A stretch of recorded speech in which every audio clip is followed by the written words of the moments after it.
Hello बच्चों, स्वागत है आपका अपने YouTube चैनल मां सरस्वती कोचिंग सेंटर में।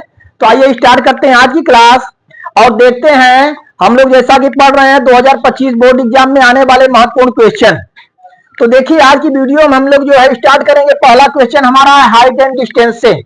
तो इस तरह से क्वेश्चन आपको बोर्ड एग्जाम में मिलेंगे और आप जो है लगातार तैयारी करते रहिए। तो देखिए हमारा पहला क्वेश्चन है, एक मीनार की ऊंचाई 20 मीटर है तथा उसी समय उसकी छाया की लंबाई 20 कौड़ी में 3 मीटर है। सूर्य का उन्नयन कोण ज्ञात कीजिए।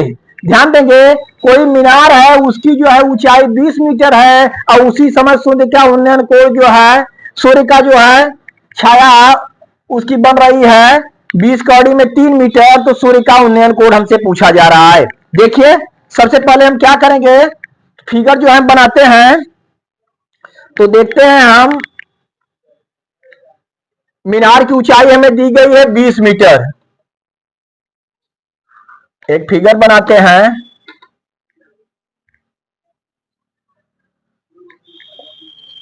हम ले लेंगे मीनार है ए बी, हमारी एक मीनार है और इसकी ऊंचाई हमें कितनी दी गई है, 20 मीटर। ठीक, और ठीक इसी समय कह रहा है इसकी छाया कितनी बन रही है, इसकी छाया जो है 20 कौड़ी में 3 मीटर बन रही है। अर्थात यहाँ पे हम देख रहे हैं 20 ही जो है इस मीनार की छाया है और इसकी लंबाई कितनी है, 20 कौड़ी में 3 मीटर। जरा ध्यान देंगे, एक ए बी कोई मीनार है और मीनार की लंबाई जो है हमें दिया हुआ है 20 मीटर और ठीक उसी समय उसकी छाया की लंबाई देखी गई, अर्थात 20 जो है कितना आया, 20 कौड़ी में 3 मीटर। हमसे सूर्य का उन्नयन कोण पूछा जा रहा है। ठीक ना, तो उन्नयन कोण यहाँ पे बनेगा। देख रहे हैं हम, मान लिए सूर्य का उन्नयन कोण थीटा है, क्योंकि जब कोई व्यक्ति जो है नीचे से ऊपर की ओर देखता है तो उसकी आंख द्वारा जो कोण बनता है, क्या कौन सा कोण बनेगा, उन्नयन कोण बनेगा। ठीक ना, तो यहां से पूछा जा रहा है कि अगर यहां से देखा जाए तो सूर्य का उन्नयन कोण क्या होगा। तो हम देखते हैं त्रिभुज एबीसी में, त्रिभुज एबीसी में हम देख रहे हैं ए बी एक मीनार है जिसकी लंबाई कितनी है, 20 मीटर हमें दी गई है और इसकी छाया देख रहे हैं 20 ही इसकी छाया बन रही है। छाया कितना है, 20 कौड़ी में 3 मीटर। हमसे सूर्य का उन्नयन कोण पूछा जा रहा है। अब मान लेंगे, माना उन्नयन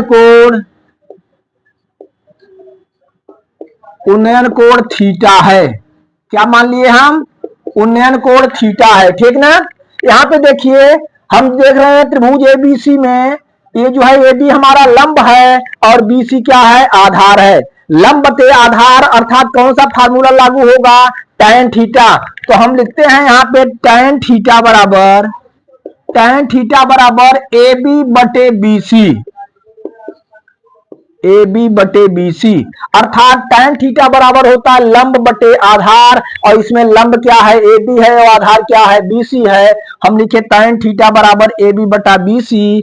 फिर हम लिखेंगे tan थीटा बराबर ए बी की वैल्यू मालूम है हमें, ए बी की वैल्यू क्या है, 20 बटे बीसी का मान हम देख रहे हैं 20 कौड़ी में 3।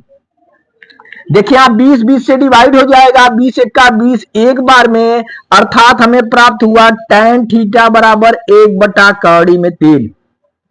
tan थीटा की वैल्यू हमें 1 बटा कौड़ी में 3 प्राप्त हुई, लेकिन हमें थीटा की वैल्यू ज्ञात करनी है। जरा ध्यान देंगे, tan थीटा बराबर हम लिख सकते हैं tan कितने अंश की, tan कितने अंश की वैल्यू 1 बटा 3 होगी। तो हम देखते हैं, हम देखेंगे tan 30 अंश की वैल्यू क्या होगी, 1 बटा कौड़ी में 3। tan 30 अंश की वैल्यू 1 बटा कौड़ी में 3 होगी, अर्थात थीटा का मान कितना आया हमारा, 30 अंश। तो हम लिखेंगे थीटा बराबर 30 अंश और जो कि यही हमारा क्या है, आंसर है। तो इस तरह से इसमें पूछा गया था कि कोई मीनार है उसकी ऊंचाई 20 मीटर है और ठीक उसी समय उसकी छाया की लंबाई 20 कौड़ी में 3 है। तो हमें जो है सूर्य का उन्नयन कोण पूछा जा रहा था और सूर्य का उन्नयन कोण क्या मान लिए हम, थीटा मान लिए। चूंकि यहाँ पे लंब और आधार हमें मालूम है, इसलिए हम tan थीटा का फार्मूला लागू करेंगे। तो tan थीटा बराबर ए बी बटा बी सी, और tan थीटा बराबर ए बी की वैल्यू 20 बटे बी सी की वैल्यू 20 कड़ी में 3। तो tan थीटा बराबर यहाँ 20 से कैंसिल कर देंगे एक बार में, 1 बटा कड़ी 3, और tan 30 अंश की वैल्यू होता है 1 बटा कड़ी में 3, अर्थात थीटा बराबर हमें क्या प्राप्त हो गया, 30 प्राप्त हुआ, 30 अंश। चलिए नोट करिए इसे।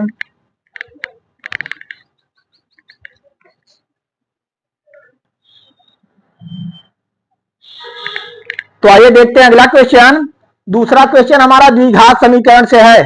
जरा हम ध्यान देंगे, यदि द्विघात समीकरण 2x स्क्वायर प्लस के एक्स प्लस 3 बराबर 0 के दोनों मूल बराबर हो तो k का मान ज्ञात कीजिए। देखिए एक द्विघात समीकरण हमें दिया गया है, द्विघात समीकरण हमारा 2x स्क्वायर प्लस के एक्स प्लस 3।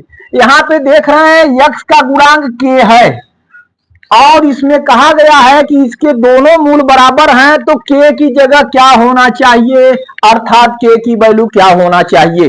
देखिए हम आप लोगों को बता चुके हैं कि जो है इसके मूलों की प्रकृति जो है हम इसका विविधकर ज्ञात करने पर क्लियर कर सकते हैं। आपको हम बताए थे विविधकर यदि जो है d 0 के बराबर होगा तो समीकरण के दोनों मूल क्या होते हैं, बराबर होते हैं, ध्यान देंगे। और यदि जो है d 0 से बड़ा होगा तो समीकरण के दोनों मूल वास्तविक होंगे लेकिन भिन्न भिन्न होंगे, और d जो है 0 से छोटा होगा तो समीकरण के मूल वास्तविक नहीं होंगे। 3 कंडीशन आप लोगों को बताया गया था, जिसमें हम देख रहे हैं कि यदि जो है d अर्थात विविधकर 0 के बराबर हो तो समीकरण के दोनों मूल वास्तविक और समान होते हैं, और d 0 से बड़ा है तो समीकरण के मूल वास्तविक और भिन्न भिन्न होंगे, और जबकि यदि d जो है 0 से छोटा है तो समीकरण के मूल वास्तविक नहीं होंगे। तो यहाँ पे दिया गया है कि इसके दोनों मूल बराबर हैं, तो सबसे पहले हम क्या निकालेंगे, इसका विविधकर निकालेंगे। तो हम देखते हैं हमें द्विघात समीकरण प्राप्त है 2x स्क्वायर प्लस के एक्स प्लस 3 बराबर 0।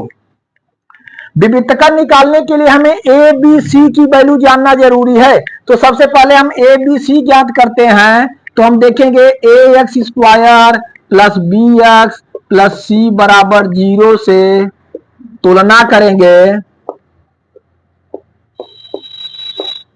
तुलना करने पर तुलना करेंगे तो जरा ए ध्यान दीजिए, एक्स स्क्वायर के गुणांक को हम ए कहते हैं। यहाँ पे ए की वैल्यू देख रहे हैं, ए बराबर कितना हुआ 2।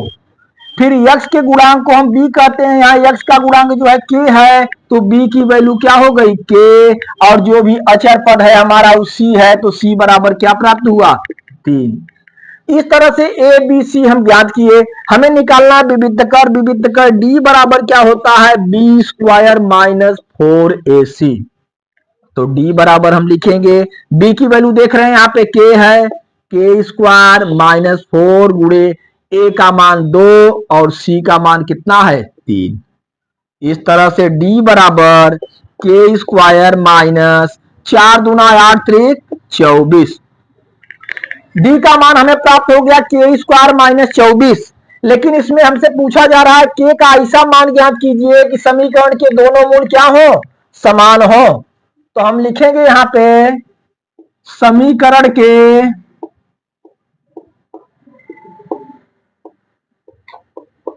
दोनों मूल समान है। समान है या बराबर है, दोनों का मतलब एक ही हुआ, तो हम लिख सकते हैं समीकरण के दोनों मूल क्या हैं, बराबर हैं। जब समीकरण के दोनों मूल बराबर हैं तो हम लिख सकते हैं डी बराबर क्या हो जाएगा 0 के, क्योंकि डी बराबर 0 के बराबर है तो समीकरण के दोनों मूल क्या होते हैं, समान होते हैं। यहाँ पे डी की वैल्यू हम देख रहे हैं क्या आया के स्क्वायर माइनस 24। यहाँ पे हम लिखेंगे के स्क्वायर माइनस 24, ये किसके बराबर होगा 0 के बराबर होगा। अब आप जो है के का मान ज्ञात कर सकते हैं। अब यहाँ पे जो है के स्क्वायर बराबर लिखेंगे, के उस तरफ जाएगा, इधर माइनस के रूप में है तो उधर प्लस हो जाएगा, तो के स्क्वायर बराबर 24, और के बराबर स्क्वायर हटाते हैं तो उधर कड़ी लग जाएगी, लेकिन हम प्लस माइनस दोनों में लिखेंगे तो प्लस माइनस कड़ी में 24। तो के की वैल्यू हमें प्राप्त हुई प्लस माइनस कड़ी में 24। अब ध्यान देंगे, देखिए इसका वर्गमूल तो पूरा पूरा निकल नहीं पाएगा, फिर इसका हम फैक्टर करते हैं 24 का, तो 24 का फैक्टर हम करेंगे 2 दूना 4 दूना 8 त्रिक 24।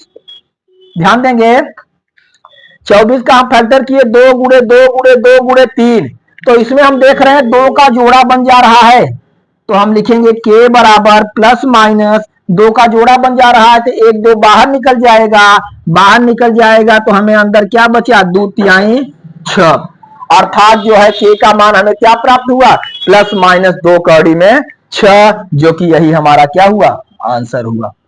ठीक, तो इस तरह से जो है जब भी हमसे पूछा जाए कि समीकरण के मूल वास्तविक और बराबर हैं या समीकरण के मूल वास्तविक और समान हैं, तो इस तरह से अगर कहीं भी कोई जो है यहाँ पे इसका मान विलुप्त करके कोई भी अक्षर हमें दे रहा है, अगर उसका मान ज्ञात करना है तो हम सबसे पहले विविधकर ज्ञात करेंगे, और विविधकर को हम किसके शून्य के बराबर करके उस समीकरण को हल करते हैं, और इस तरह से जो भी यहाँ पे पद हमें ज्ञात नहीं है या जो भी संख्या यहाँ ज्ञात नहीं है वो हमें ज्ञात हो जाएगी। चलिए नोट करिए इसे।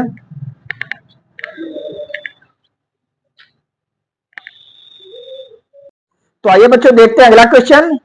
अगला क्वेश्चन हमारा है, एक रेलगाड़ी 360 किलोमीटर की दूरी एक समान चाल से तय करती है, यदि उसकी चाल 5 किलोमीटर प्रति घंटा अधिक होती तो वह उसी यात्रा में 1 घंटा कम समय लेती। रेलगाड़ी की चाल ज्ञात कीजिए। ध्यान देंगे, कोई रेलगाड़ी है वह एक निश्चित चाल से चल रही है और जो है 360 किलोमीटर की दूरी जो है एक समान चाल से अर्थात एक निश्चित चाल से वह दूरी तय करती है। और क्या कहा गया है, यदि इसकी चाल जो है 5 किलोमीटर प्रति घंटा अधिक होती तो वह उसी दूरी को तय करने में 1 घंटा कम समय लेती। ध्यान देंगे, किसी एक निश्चित चाल से रेलगाड़ी चल रही है और 360 किलोमीटर की दूरी को वह कवर कर रही है, लेकिन इसमें कहा गया है उसकी चाल जो है 5 किलोमीटर प्रति घंटा बढ़ा दी जाए, अगर अधिक हो जाए तो वह उसी दूरी को तय करने में अर्थात 360 किलोमीटर को ही तय करने में वह जो है 1 घंटा कम समय ले रही है, क्योंकि जब उसकी चाल जो है 5 किलोमीटर प्रति घंटा अधिक हो जाएगी तो निश्चित है समय उसे कम लगेगा यदि दूरी समान है। तो इसमें पूछा जा रहा है तो रेलगाड़ी की चाल ज्ञात कीजिए। तो हम देखिए सबसे पहले मान लेते हैं, माना रेलगाड़ी की चाल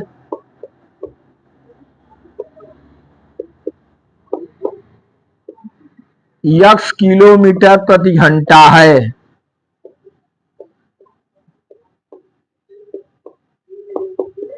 रेलगाड़ी की चाल क्या मान लिए हम x किलोमीटर प्रति घंटा। अब कितनी दूरी जा रही थी रेलगाड़ी 360 किलोमीटर, तो हम लिखेंगे दूरी तय की गई दूरी, तय की गई दूरी बराबर 360 किलोमीटर। कितना किलोमीटर 360 किलोमीटर। रेलगाड़ी की चाल हम मान लिए x किलोमीटर प्रति घंटा और जो है तय की गई दूरी उसके द्वारा कितना है 360 किलोमीटर। अब देखिए हम देखेंगे कि उसे कितना समय लगता है, ठीक ना।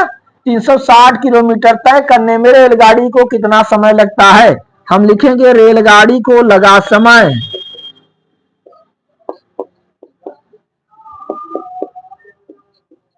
समय और समय का फार्मूला है दूरी बटे चाल। क्या है दूरी बटे चाल। तो हम लिखेंगे समय बराबर दूरी कितना है 360 किलोमीटर रेलगाड़ी चली और किस चाल से चली x किलोमीटर प्रति घंटा की चाल से चली, अर्थात 360 बटे x, इतना घंटा जो है समय लगा उसे। रेलगाड़ी जो है 360 किलोमीटर खुल गई और जो है उसकी चाल x किलोमीटर प्रति घंटा थी, तो 360 किलोमीटर जाने में उसे कितना समय लगा, दूरी बटे चाल 360 बटे x घंटा, इतना समय लगा। अब इसमें क्या कहा जा रहा है कि उसकी चाल 5 किलोमीटर प्रति घंटा अधिक होती, अर्थात जो है रेलगाड़ी की चाल में वृद्धि, रेलगाड़ी की चाल में वृद्धि वृद्धि कितना हो रहा है 5 किलोमीटर प्रति घंटा। इसकी चाल में वृद्धि हो जा रही है 5 किलोमीटर प्रति घंटा। तो अब रेलगाड़ी की चाल,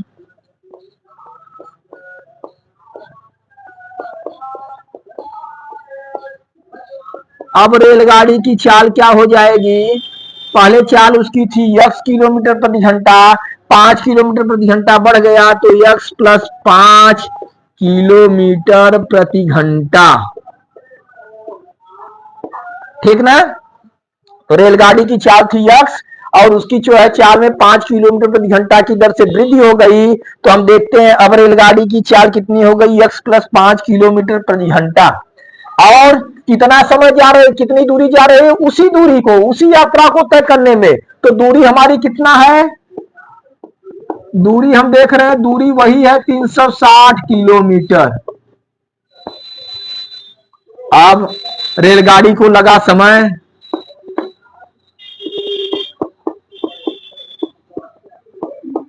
रेलगाड़ी को लगा समय, फार्मूला वही, समय बराबर क्या हो जाएगा, दूरी बटे चाल, दूरी बटे चाल। तो हम समय लिखेंगे, दूरी कितना है हमारा 360 किलोमीटर और चाल क्या है x प्लस 5, x प्लस 5, अर्थात उसे समय लगा 360 बटे x प्लस 5 घंटा। ठीक।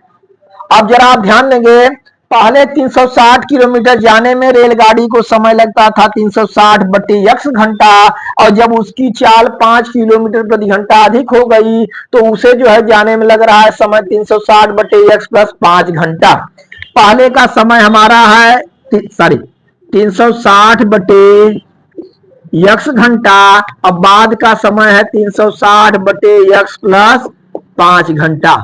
अब जरा आप ध्यान देंगे यहां पर कि पहले जो है जो समय लगता था उससे अब जो है 1 घंटे कम समय लग रहा है, क्योंकि इसकी चाल क्या हो गई, बढ़ गई। अर्थात यह जो समय है यह इस समय से 1 घंटे क्या है, कम है। तो 1 घंटे कम है तो इसमें यदि हम एक जोड़ दिया जाए, जोड़ देंगे तो दोनों क्या हो जाएंगे, दोनों इक्वल हो जाएंगे। तो हम 360 बटे x इधर और 360 बटे x प्लस 5, तो इसमें हम एक जोड़ दिए, दोनों क्या हो गए, बराबर हो गए। अब हम इसे एक तरफ करेंगे, हम यहाँ पे लिखते हैं 360 बटे x माइनस 360 बटे x प्लस 5 बराबर 1। एलसीएम ले लेंगे, x प्लस 5 एलसीएम हम ले लिए। x से कैंसिल होगा, x प्लस 5 का गुणा 360 में होगा तो 360 ब्रैकेट में x प्लस 5 माइनस यहाँ पे x प्लस 5 कैंसिल हुआ, x का गुणा 360 में तो 360 x बराबर हम क्या लिखेंगे, ठीक। चलिए इधर नोट करिए, फिर आगे देखते हैं। चलिए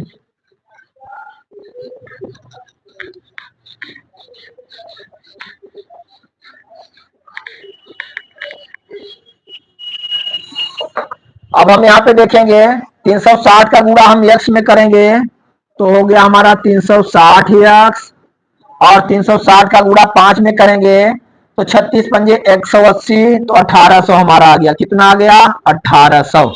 360 गुणे 5 1800, और माइनस फिर यहाँ पे 360 x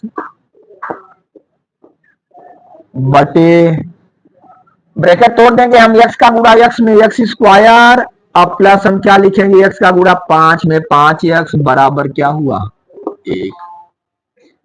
360x यहाँ प्लस है, 360x इधर माइनस है, 360x को 360x से हम कैंसिल करेंगे, ऊपर क्या बचा हमारा 1800, 1800 बटे x स्क्वायर प्लस 5x बराबर क्या हुआ, 1। और 1 बटे हम क्या लिख देते हैं, 1 लिख करके हम 13 गुणा करेंगे, 13 गुणा करते हैं x स्क्वायर प्लस 5x बराबर 1800 का 1 में गुणा करेंगे 1800, फिर लिखते हैं x स्क्वायर प्लस 5x, 1800 इस तरफ लाएंगे माइनस 1800 बराबर क्या हो गया, 0। इस तरह से हमें जो है एक समीकरण प्राप्त हुआ। अब इससे हम जो है x की वैल्यू निकालेंगे। तो x की वैल्यू किस तरह से निकालेंगे? आप 1800 का ऐसा फैक्टर करिए कि जोड़ने या घटाने पर हमें 5 प्राप्त हो। तो हम देखते हैं 1800 का अगर हम फैक्टर कर रहे हैं, जरा ध्यान देंगे। 2 से काट दिए, 2 9 18 900, 2 से काट दिए 2 6 4, 2 5 10 450, 2 से फिर 2 दूना 4, 2 दूना 4, 2 दूना 4, 2 5 10, 3 से डिवाइड होगा, 3 सते 21, 3 5 15, 3 से फिर क्या हो गया 25, फिर 5 से हमारा डिवाइड हो गया, 5 5 25, 5 1 का 5।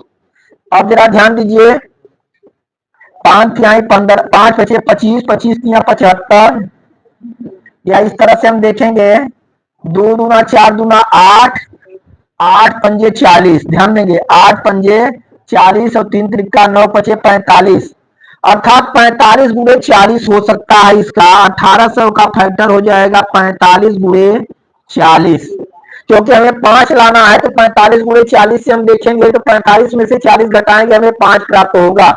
इस तरह से 1800 को हम लिख सकते हैं 45 गुणे 40, और यहाँ पे 5 एक्स हमें लाना है, तो 5 एक्स की जगह हम कर सकते हैं 45 एक्स माइनस 40 एक्स।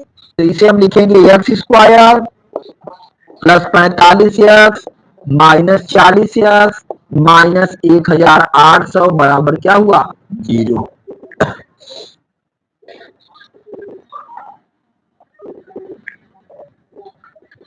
चलिए आगे हम देखते हैं, इन दोनों में कॉमन हम देखते हैं x है, x कॉमन लिए, यहाँ बचा x प्लस x से कैंसिल हुआ, हमें बचा 45 माइनस इन दोनों में, दोनों पदों में हम 40 कॉमन ले सकते हैं।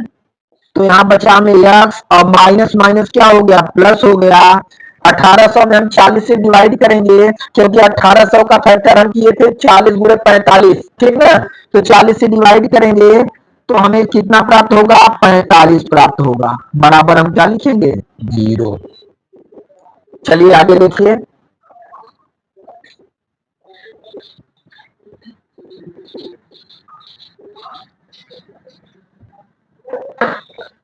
x प्लस 45 हम कॉमन हमें मिल रहा है, हम लिखेंगे x प्लस 45, और हमें क्या बचा? x माइनस 40, x माइनस 40 बराबर क्या हुआ? 0। अब एक एक ब्रैकेट को हम लेंगे और x की वैल्यू निकालेंगे। आप देख रहे हैं x प्लस 45 बराबर 0, तो x बराबर क्या हो गया? माइनस 45, ठीक, जो कि संभव नहीं है, क्योंकि रेलगाड़ी की चाल ऋणात्मक में नहीं हो सकती। हम लिखेंगे संभव नहीं,